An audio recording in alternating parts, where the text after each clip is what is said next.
they all can, like a detective, you can kind of see where they're lying, and I could tell that they were communicating about me behind my back, because you're supposed to confess it, you're supposed to bring everything to the light, and they were like making plans against me.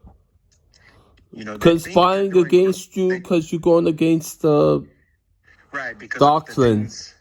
because I'm going against what they believe, since I'm not falling exactly in line with what they want to hear.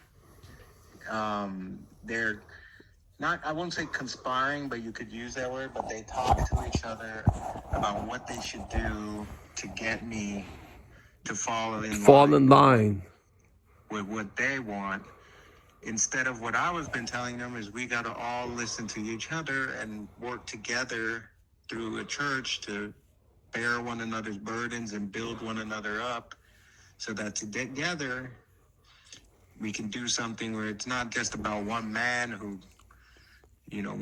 or anything. It's about a council of people working for the best of what God has to offer. You saying the one man you're referring to is Jesus, right?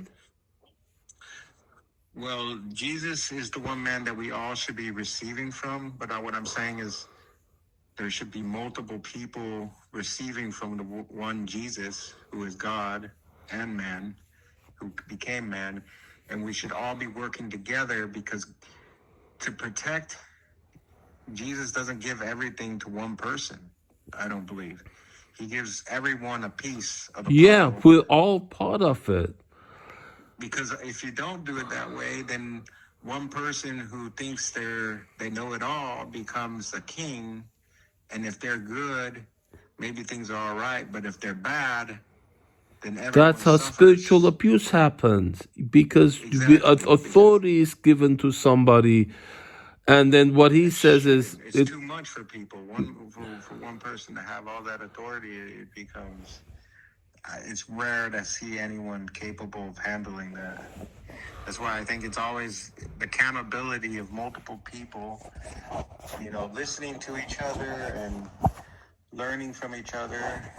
There are going to be things that we say are wrong. That's why we need the Bible. We need scriptures, but, to really make sure. But, I mean, that's where it gets difficult, because some people just believe in reading it themselves and that they understand it. But there's a lot that needs to come from the Holy Spirit. And in the Bible, scriptures say that the true interpretation has to come from the Holy Spirit. It's not by each individual, not by leader in a Bible study, right?